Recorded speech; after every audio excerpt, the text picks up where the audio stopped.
ذوالقرنین کا نام سکندر ہے۔ یہ حضرت خضر علیہ السلام کے خالازاد بھائی ہیں۔ حضرت خضر علیہ السلام ان کے وزیر اور جنگوں میں علمبردار رہے ہیں۔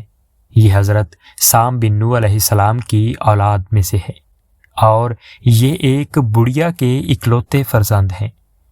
حضرت ابراہیم خلیل اللہ علیہ السلام کے دست حق پرست پر اسلام قبول کر کے مدتوں ان کی صحبت میں رہے اور حضرت ابراہیم خلیل اللہ علیہ السلام نے ان کو کچھ وصیتیں بھی فرمائی تھی۔ صحیح قول یہی ہے کہ یہ نبی نہیں ہے بلکہ بندہ صالح ہیں جو ولایت کے شرف سے سرفراز ہیں۔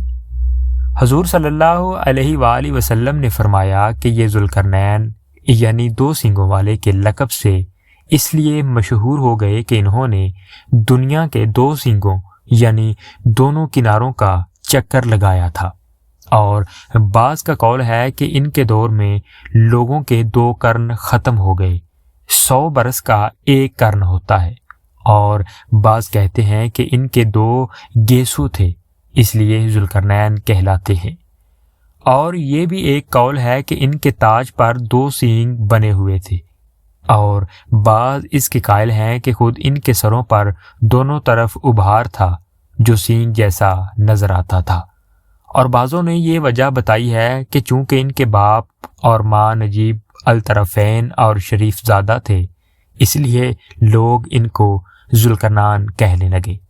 واللہ علم۔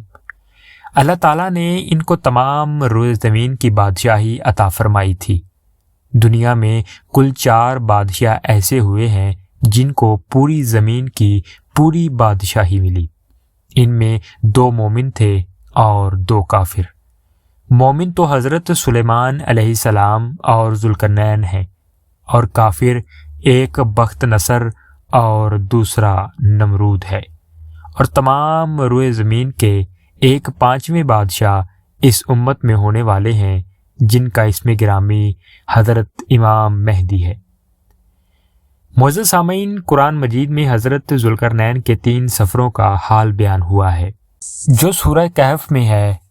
ہم قرآن مجید ہی سے ان تینوں سفروں کا حال تحریر کرتے ہیں جن کی رداد بہت ہی عجیب اور عبرت خیز ہے۔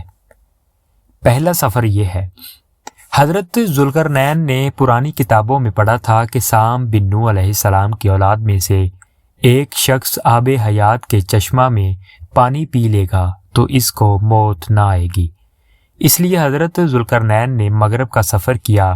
آپ کے ساتھ حضرت خضر علیہ السلام بھی موجود تھے۔ وہ تو آب حیات کے چشمہ پر پہنچ گئے اور اس کا پانی بھی پی لیا، مگر حضرت ذوالقرنین کے مقدر میں نہیں تھا، وہ محروم رہ گئے۔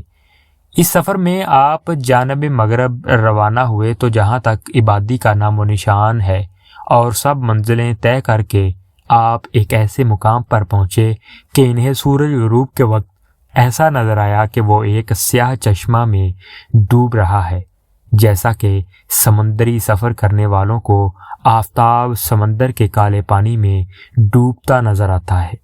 وہاں ان کو ایک ایسی قوم ملی جو جانوروں کی کھال پہنے ہوئے تھے، اس کے سوا کوئی دوسرا لباس ان کے بدن پر نہیں تھا، اور دریائی مردہ جانوروں کے سوا ان کی غذا کا کوئی دوسرا سامان نہیں تھا۔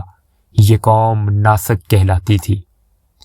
حضرت ذوالقرنین نے دیکھا کہ ان کے لشکر بے شمار ہیں اور یہ لوگ بہت ہی طاقتور اور جنگجو ہیں، تو حضرت ذوالقرنین نے ان لوگوں کے گرد اپنی فوجوں کا گھیرا ڈال کر ان لوگوں کو بے بس کر دیا۔ چنانچہ کچھ تو مشرف بائیمان ہو گئے اور کچھ آپ کی فوجوں کے ہاتھ سے مقتول ہو گئے۔ دوسرا سفر، پھر آپ نے مشرق کا سفر فرمایا، یہاں تک کہ جب سورج طلوع ہونے کی جگہ پہنچے تو یہ دیکھا کہ وہاں ایک ایسی قوم ہے جن کے پاس کوئی عمارت اور مکانات نہیں ہے۔ ان لوگوں کا یہ حال تھا کہ سورج طلوع ہونے کے وقت یہ لوگ زمین کے غاروں میں چھپ جاتے تھے اور سورج ڈھل جانے کے بعد غاروں سے نکل کر اپنی روزی کی تلاش میں لگ جاتے تھے۔ یہ لوگ منسک کہلاتے تھے۔ حضرت ذوالقرنین نے ان لوگوں کے مقابلہ میں بھی لشکر آرائی کی، اور جو لوگ ایمان لائے ان کے ساتھ بہترین سلوک کیا، اور جو اپنے کفر پر اڑے رہے ان کو تحت کر دیا۔ تیسرا سفر۔ پھر آپ نے شمال کی جانب سفر فرمایا، یہاں تک کہ سیدین یعنی 2 پہاڑوں کے درمیان میں پہنچے تو وہاں کی آبادی والوں کی عجیب و غریب زبان تھی۔ ان لوگوں کے ساتھ اشاروں سے بمشکل بات چیت کی جا سکتی تھی۔ ان لوگوں نے حضرت ذوالقرنین سے یاجوج ماجوج کے مظالم کی شکایت کی اور آپ کی مدد کے طالب ہوئے۔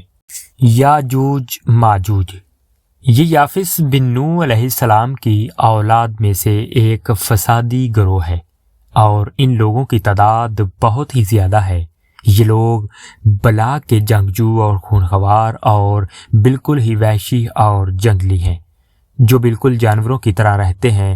موسم ربیع میں یہ لوگ اپنے غاروں سے نکل کر تمام کھیتیاں اور سبزیاں کھا جاتے تھے اور خشک چیزوں کو لاد کر لے جاتے تھے۔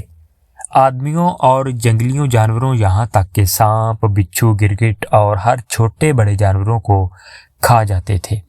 سید سکندری حضرت ذوالقرنین سے لوگوں نے فریاد کی کہ آپ ہمیں یاجوج ماجوج کے شر اور ان کی ایذا رسانیوں سے بچائیے، اور ان لوگوں نے اس کے عوض کچھ مال دینے کی پیشکش کی تو حضرت ذوالقرنین نے فرمایا کہ مجھے تمہارے مال کی ضرورت نہیں، اللہ تعالیٰ نے مجھے سب کچھ دیا ہے، بس تم لوگ جسمانی محنت سے میری مدد کرو۔ چنانچہ آپ نے دونوں پہاڑوں کے درمیان بنیاد کھدوائی۔ جب پانی نکل آیا تو اس پر پگھلائے تانبے کے گارے سے پتھر جمائے گئے اور لوہے کے تختے نیچے اوپر چن کر ان کے درمیان میں لکڑی اور کوئلہ بھروا دیا گیا اور اس میں آگ جلوا دی۔ اس طرح یہ دیوار پہاڑ کی بلندی تک اونچی کر دی گئی اور دونوں پہاڑوں کے درمیان کوئی جگہ نہ چھوڑی گئی۔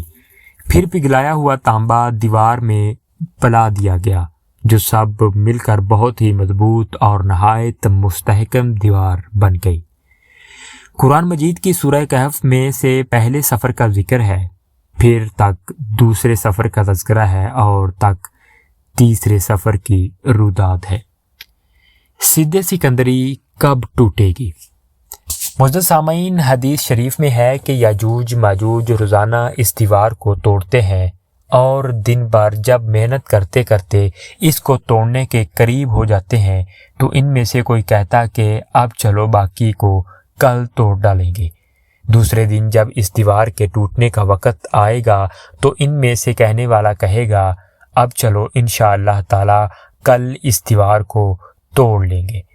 ان لوگوں کے انشاءاللہ کہنے کی برکت اور اس کلمہ کا یہ ثمرہ ہوگا کہ دوسرے دن دیوار ٹوٹ جائے گی۔ یہ قیامت قریب ہونے کا وقت ہوگا۔ دیوار ٹوٹنے کے بعد یاجوج ماجوج نکل پڑیں گے اور زمین میں ہر طرف فتنہ فساد اور قتل و غارت کریں گے۔ چشموں اور تالابوں کا پانی پی ڈالیں گے، جانوروں اور درختوں کو کھا ڈالیں گے، زمین پر ہر جگہوں میں پھیل جائیں گے، مگر مکہ مکرمہ اور مدینہ طیبہ بیت المقدس ان تینوں شہروں میں یہ داخل نہ ہو سکیں گے۔ ہر طرف فتنہ فساد اور قتل و غارت کریں گے، چشموں اور تالابوں کا پانی پی ڈالیں گے، جانوروں اور درختوں کو کھا ڈالیں گے، زمین پر ہر جگہوں میں پھیل جائیں گے، مگر مکہ مکرمہ، مدینہ طیبہ، بیت المقدس ان 3 شہروں میں یہ داخل نہ ہو سکیں گے۔ پھر حضرت عیسیٰ علیہ السلام کی دعا سے ان لوگوں کی گردنوں میں کیڑے پیدا ہو جائیں گے اور یہ سب ہلاک ہو جائیں گے۔ قرآن مجید میں ہے، جس کا ترجمہ کچھ یوں ہے، یہاں تک کہ جب کھولے جائیں گے یاجوج ماجوج اور وہ ہر بلندی سے ڈھلکتے ہوئے دوڑتے ہوں۔